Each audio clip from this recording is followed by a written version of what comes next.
पृथ्वी के प्रमुख स्थल रूप। हम जानते हैं कि हमारी पृथ्वी पर बहुत सारे ऐसे प्लेसेस हैं जो बिल्कुल अलग अलग होते हैं एक दूसरे से।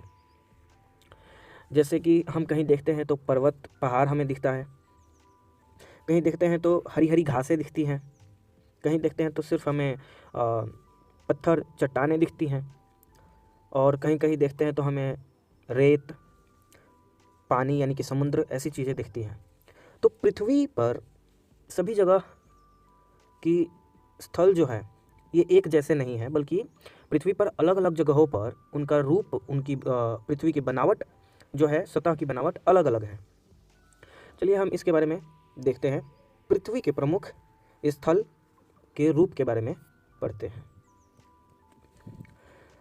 विभिन्न स्थलाकृतियाँ, पर्वत, पठार और मैदान, इनके बारे में हम पढ़ेंगे और इसे हम एक कहानी के जरिए देखेंगे।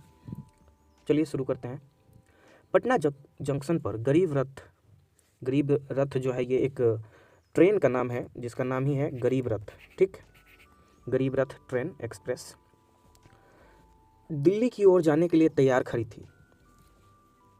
बिहार के विभिन्न जिलों से, बिहार के अलग अलग जिलों से बच्चे, लड़के लड़कियां और टीचर्स जो थे, टीचर के नेतृत्व में, टीचर की देखरेख में 26 जनवरी जो होता है ना हमारा रिपब्लिक डे, तो वो दिल्ली में जो परेड होता है उसमें भाग लेने के लिए दिल्ली जा रहे थे बिहार से ये सारे बच्चे। सभी अपनी अपनी सीट पर बैठ गए। गाड़ी चल पड़ी। सभी बच्चे बहुत उत्साहित थे, एक्साइटेड थे। थोड़ी देर में गाड़ी के सोन नदी के पुल पार करने की गड़गड़ाहट सुनाई पड़ी। सोन नदी जो थी उसके ऊपर से जब ट्रेन गुजरी तो पटरी जो है, आवाज़ें, गड़गड़ाहट की आवाज़ सुनाई पड़ती है ना। तभी राहुल बोल उठा, अभी थोड़ी ही देर में यह गाड़ी हमारे गांव के पास से गुजरने वाली है। ये गाड़ी अब थोड़ी देर में राहुल के गांव से गुजरने वाली है। खिड़कियों से देखना, राहुल बोल रहा है, खिड़की से देखना, दूर दूर तक मैदान ही मैदान नजर आएगा और दूर दूर तक पहाड़ों का नामो निशान नहीं दिखाई देगा।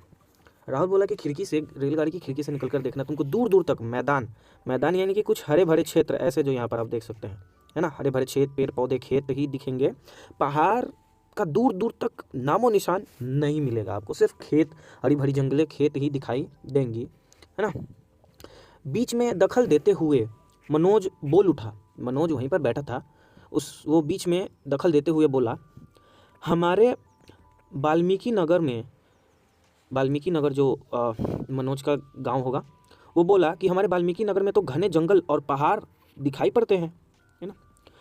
मनोज बोला कि हमारे यहाँ घने जंगल, ऐसे घने जंगल, यहाँ पर तो जंगल है नहीं, है ना, घने जंगल और पहाड़ दिखाई पड़ते हैं। मनोज बोला, कहाँ? वाल्मीकि नगर में। फिर राहुल बोला, सच, मैंने तो कभी नहीं देखा। अब राहुल कभी पहाड़ नहीं देखा होगा, इसीलिए वो बोला कि क्या सच में? मैंने तो कभी देखा नहीं है, है ना। तभी गीता बोल उठी, ऐसा भी क्या, कभी राजगीर और जमुई की ओर आओ, तब तुम्हें पहाड़ियाँ दिखाई पड़ेंगी। क्योंकि बिहार जिले में राजगीर और जमुई में हमें पहाड़ दिखाई पड़ते हैं। ठीक, बिहार का हमारा राजगीर और जमुई जिला जो है वो पहाड़ी क्षेत्र है, यानी कि वहाँ पर आपको छोटे बड़े पहाड़ देखने को मिलते हैं जिन पर जंगल भी होते हैं। ठीक, तो वही बोल रही है, कोई हमारे राजगीर और जमुई की ओर आओ तब तुम्हें पहाड़ियाँ दिखाई पड़ेंगी। मनोज बोला, मेरे यहाँ के पहाड़ बहुत ऊंचे और बड़े हैं। ठीक, जो मनोज बोल रहा था कि हमारे यहाँ पहाड़ और जंगल है, वो बोला कि मेरे यहाँ के जो पहाड़ है वो बहुत ऊंचे ऊंचे और बड़े बड़े हैं। गीता बोली, नहीं, मेरे यहाँ के पहाड़ ज़्यादा ऊंचे हैं। ये अब थोड़ा झगड़ा होने लगा गीता और मनोज के बीच में। वो बोल रही थी कि मेरे यहाँ के पहाड़ बहुत बड़े बड़े हैं, और वो बोल रहे थे कि नहीं, कि मेरे यहाँ के सबसे ऊंचे जो है वो पहाड़ है। तभी टीचर इन सभी बच्चों की बात सुनकर हंस रही थी, मुस्कुरा रही थी। उन्होंने सभी बच्चों को पास बुलाया, कहा बच्चों इधर आओ, और कहा उनसे कि सुनिए, ये पहाड़, ये पहाड़, पठार और मैदान प्रकृति की देन है, यानी कि हमें ये नेचर ने दिया है, कुदरत, जिसे हम कुदरत कहते हैं, यानी कि ये धरती की देन है हमारी, एक तरीके से हम कह सकते हैं। ठीक, प्रकृति, कुदरत, धरती की देन है ना। टीचर ने बताया कि ये जो पहाड़ हैं, पठार हैं, मैदान है, ये सभी क्या है, प्रकृति की देन है। अब आपके मन में क्वेश्चन आ रहा होगा कि पहाड़ तो समझ में आ रहा है, पठार क्या होता है और मैदान क्या होता है। देखिए, पठार एक ऐसे पर्वत को बोलते हैं जो कि आसपास की जगहों से ऊंचा तो होता है, लेकिन उसके ऊपर ऐसी चोटी नहीं होती। चोटी यानी वो ऊपर से नुकीला जैसा पहाड़ पर्वत, जैसे कि आप यहाँ पर देख सकते हैं, यहाँ पर इसके ऊपर ऐसे नोक जैसा है ना। लेकिन पठार ऐसा ऊंचा जगह होता है जिसके ऊपर चोटी यानी कि ऐसा नोक नहीं होता है।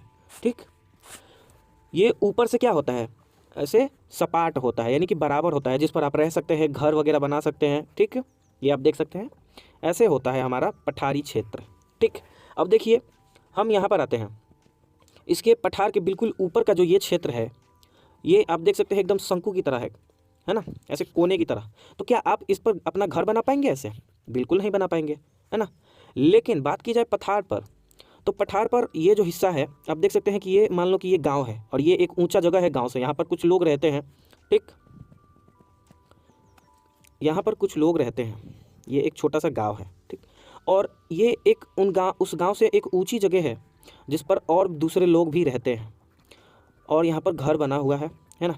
और हम जब देखते हैं तो ये ऊंचा तो है, लेकिन ऊपर से क्या है, बराबर है, सपाट। तो इस ऐसे जगह को हम बोलते हैं पठार। और मैदान ऐसे जगह को बोलते हैं जहाँ की मिट्टी में चट्टान या फिर पत्थर नहीं होते, बल्कि वहाँ की मिट्टी बहुत अच्छी होती है और खेती अच्छी होती है ना, फसल अच्छा होता है। जैसे कि हमारे बिहार की जो मिट्टी है, बिहार एक मैदानी क्षेत्र में आता है, क्योंकि बिहार में ऐसा नहीं है कि पर्वत या पहाड़ नहीं है, पठार भी है, हमारे यहाँ भी है, लेकिन हमारी बिहार की अधिकतर जिले जो हैं वो मैदानी क्षेत्र में है, इसलिए बिहार एक मैदानी क्षेत्र में गिना जाता है। क्योंकि बिहार में अच्छी मिट्टी है तो फसल जो है अच्छी होती है। देखिए, पहाड़ जो है वो बहुत ऊंचा जगह होता है, पठार जो, और पहाड़ ऊपर से कोन जैसा होता है। ठीक, ऊंचे जगह भी होते हैं, ऊंचा और कोन जैसा होता है। मैदान जो होता है वो पहाड़ से छोटा हो सकता है या फिर पहाड़ से बड़ा भी हो सकता है। ठीक, पहाड़ से बड़ा मैदान भी, पठार भी हो सकता है ना। लेकिन पठार की जो ऊपर का हिस्सा होता है वो एकदम बराबर होता है, ज़मीन की तरह एकदम बराबर, जिस पर हम घर भी बना सकते हैं।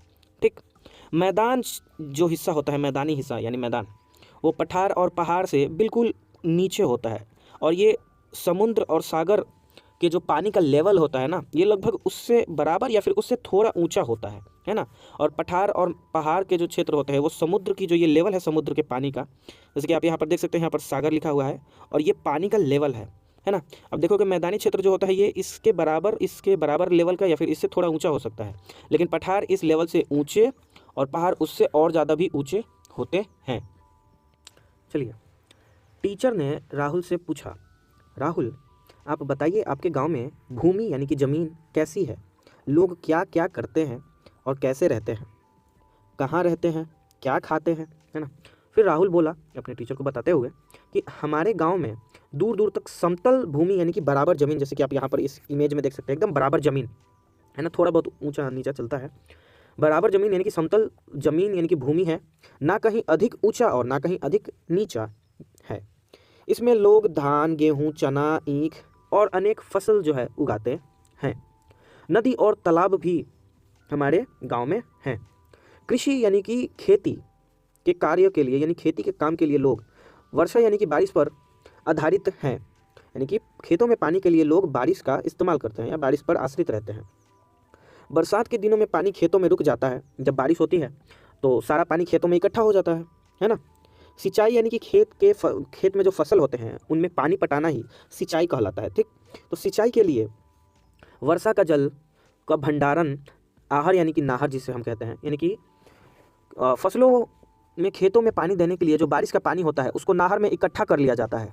ठीक, कुछ जगहों में नहरों की व्यवस्था है जबकि कुछ जगहों पर नहरों की व्यवस्था नहीं है।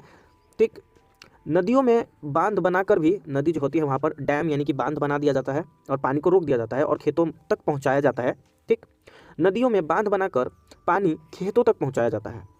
हर तरफ मिट्टी एक जैसी नहीं है। ये तो हम सभी जानते हैं कि हमारे ही क्षेत्र में किसी दूसरे इलाके में जाएंगे तो वहाँ पर चिकटी मिट्टी या काली मिट्टी मिलती है। दूसरे क्षेत्र की तरफ या इलाके की तरफ जाएंगे तो वहाँ पर बलुई मिट्टी मिलती है। ठीक, तो ये जो मिट्टी होती है हर जगह एक जैसी नहीं होती, कहीं चिकनी होती है तो कहीं दोमट मिट्टी होती है। खेतों की जुताई के लिए हल, बैल, ट्रैक्टर और पावर टिलर का भी उपयोग किया जाता है खेतों को जोतने के लिए। आजकल आप देखोगे कि ज़्यादातर खेतों को जोतने के लिए ट्रैक्टर का ही इस्तेमाल किया जाता है। ठीक, चिकनी मिट्टी को सिर्फ मिट्टी भी कहते हैं। जो चिकनी मिट्टी होती है उसको सिर्फ मिट्टी भी कहा जाता है, जिसमें धान की फसल खूब होती है। जैसे कि हम कहते हैं ना, चेवरा में धान का फसल, हमारे बिहार में चेवरा कहा जाता है। क्यों चेवरा में आप देखोगे कि उसकी मिट्टी जो होती है बहुत चिकनी होती है और उसमें धान जो है, ज़्यादातर धान की खेती ही चेवड़े में की जाती है, इसीलिए उसे चिकनी मिट्टी कहते हैं। दलदली मिट्टी में दलहन की फसल खूब होती है। दलदली मिट्टी जो होती है, जो नॉर्मल मिट्टी होती है एक तरीके से, है ना, उसमें दाल से जुड़े हुए जैसे मटर हो गया, अरहर, कुछ भी चना वना, उसकी फसल खूब अच्छी होती है। कई गांव पक्की सड़क से यानी कि पीच रोड से, अच्छे सड़कों से जुड़े हुए हैं, तो कई गांवों में कच्ची सड़क होते हैं यानी ईंट के सड़क होते हैं या फिर मिट्टी की ही सड़क होती है, सड़क अच्छा नहीं बना होता है। ठीक, यहाँ पर बैलगाड़ी, ट्रैक्टर, ठेला और ऑटो रिक्शा इत्यादि से सामग्रियाँ यानी कि सामान जो है ढोए जाते हैं या फिर पशुओं का चारा इत्यादि ढोया जाता है। देखिए, अब कई सारे गांव हैं जो रोड, उनके गांव में का रोड जो है वो अच्छा बन चुका है और वो सभी रोड से जुड़े हुए हैं, जबकि कुछ गांव में कच्ची रोड बने, अभी भी कच्ची रोड है। हम जानते हैं कि बैलगाड़ी, ट्रैक्टर, ठेला और ऑटो रिक्शा से सामानों को ढोया जाता है, चाहे वो हमारे खाने के उपयोग की चीज़ें हो या फिर किसी भी प्रकार की, यहाँ तक कि पशु का चारा, है ना, ये सारी चीज़ें भी बाज़ार से, मार्केट से खरीद के लाते हैं, जैसे चोकर दाना। कुछ लोग बस और रेलगाड़ी से शहर में नौकरी करने जाते हैं, ठीक, और शाम में घर वापस आ जाते हैं। कई गांवों में नदी नालों के किनारे सरकार ने पेड़ भी लगाए हैं। कुछ लोगों ने अपनी ज़मीन में लकड़ी और फल के लिए बगीचे भी लगाए हैं। कुछ लोगों ने अपने ज़मीन पर पेड़ पौधे लगा दिए हैं जिस पर फल भी होते हैं और लकड़ी भी मिल जाती है। शहर के क्षेत्रों में नज़दीक वाले खेतों में सब्जियों की खेती की जाती है। शहर के जो लोग होते हैं वो सब्जी की खेती करते हैं अपने आसपास के खेतों में।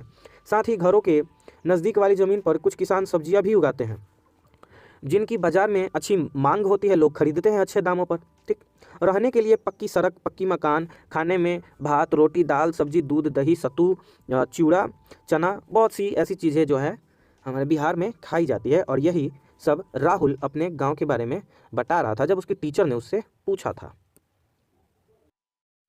बहुत अच्छा राहुल, आपने बहुत अच्छी बातें बताई। टीचर ने कहा, उन्होंने कहा, टीचर आगे बताई कि आमतौर पर नीची और बराबर जो ज़मीन होती है, ऐसे ज़मीन वाले राज्य यानी कि प्रदेश को मैदान प्रदेश यानी कि प्रदेश जो होता है उसको मैदान कहा जाता है, यानी कि मैदानी क्षेत्र कहा जाता है।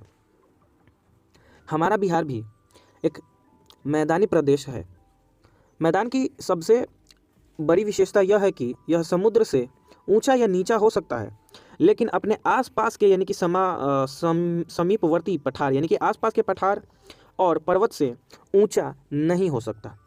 यह प्रायः एक ही प्रकार की मिट्टी से बने होते हैं, जिसमें थोड़ा बहुत अलग अलग जगहों पर थोड़ा बहुत अंतर या फ़र्क आ सकता है, लेकिन ये मिट्टी आमतौर पर एक ही किस्म के होते हैं। ऐसा देखा जाता है कि इसमें थोड़ा बहुत अलग अलग जगहों पर फ़र्क आता है।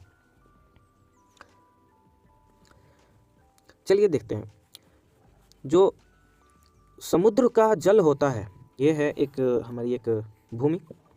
ठीक, यहाँ पर ये है समुद्र का जल, ये समुद्र का जल है,